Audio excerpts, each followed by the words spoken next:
Now let's discuss AI technology. Growing dependence on artificial intelligence in professional sectors is raising new concerns about accuracy and accountability, highlighting the urgent need for human oversight. Experts warn that while AI can enhance efficiency, it can also generate convincing but false information with real-world consequences. In Australia, Deloitte was forced to refund part of a $290,000 government contract after a report it produced contained AI-generated errors, including fake academic sources and fabricated court quotes. Analysts say the incident underscores why trained human reviewers must remain central to content validation, especially in legal, academic, and policy work. And joining us to discuss this is Fintech and compliance expert, Opeyemi Kayode. Opeyemi, good morning and thank you for joining us. Thank you. Good morning. It's great to be here. Awesome. So Opeyemi, when a global firm like Deloitte gets caught using generative AI, like everybody's using generative AI, and it produced, fabricated sources, what does that reveal about the current state of trust and accountability in AI-driven professional services? Thank you so much for that question, and that is an interesting one. This is because the Deloitte case shines a bright light on the fragile state of trust and accountability in professional services today. I mean, when one of the world's most respected consulting firms submits a report to the government that contains fabricated citations and even fake legal quotes, it does not just embarrass the firm, it shapes the public confidence in the industry expertise in itself. I mean, firms like Deloitte are supposed to be the gold standard for diligence, quality control, accuracy, and professional integrity. So what makes this moment extremely significant is because it is not a case of AI failing on its own.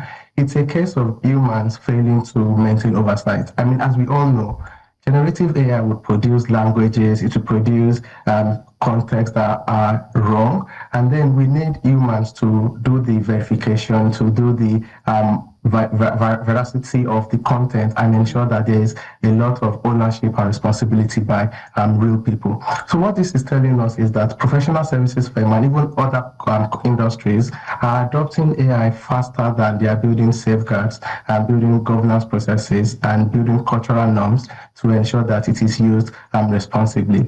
So I believe that this is going to impact how work moves on further, because it's going to tell us that it is not just about the speed, it's not just about efficiency, but trust. Because if we bring out reports like this that gives us false information, it erodes the trust that that the public have in the business. And when trust erodes, the continuity of the business becomes in jeopardy.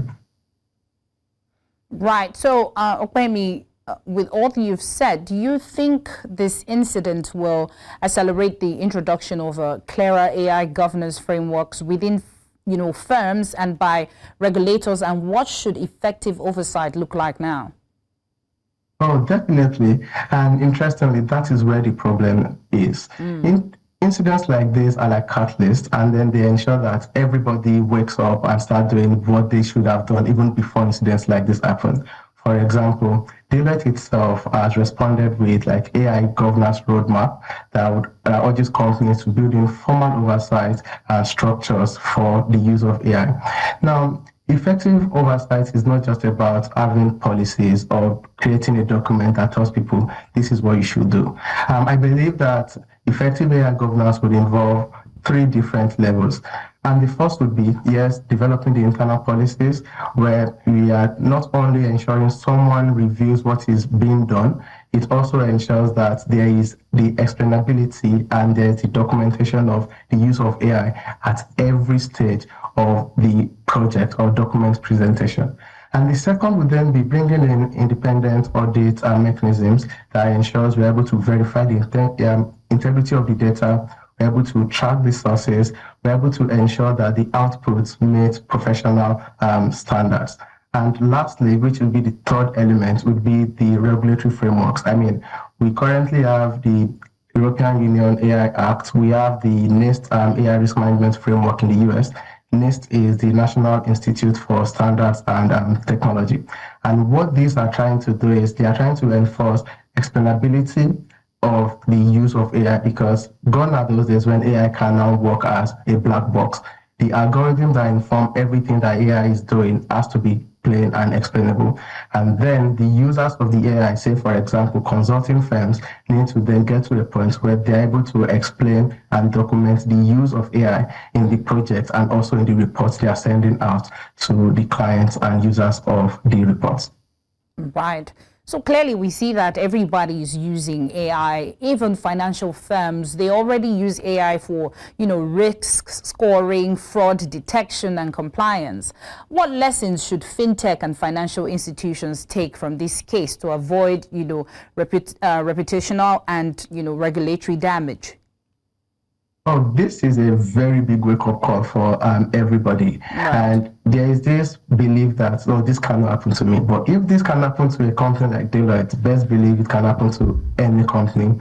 And it's understandable that banks and fintechs would use AI for actions like risk scoring, compliance reporting, fraud decision and fraud detection, and even lending decisions, because it helps you do a lot more than humans can do.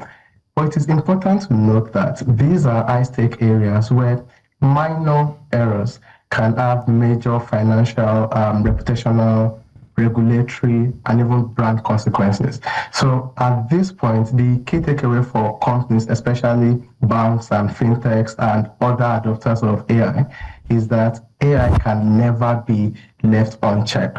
It is not negotiable. You have to have an human in the loop that is able to not only ensure that they are verifying the output and validating the accuracy, they are also taking responsibilities for the output of the AI that is being used. I mean, if you look at lending decisions, for example, these are decisions that are coded by human beings. And if humans have biases, there's a very high likelihood that those biases are coded into what informs the activity or result of the AI that is being used in this case. So it is very important to have that human in the loop process to ensure that there is a check, there's a second level, and there's someone that is responsible for the output of the AI tool. Right, interesting. Opeyemi, Kayode, thank you so much for joining us. And, like you mentioned, this is a wake-up call for all firms to make sure that they have, human reviews once they have all their reports from AI. Thank you for joining us this morning, Opeyemi. Thank you so much for having me.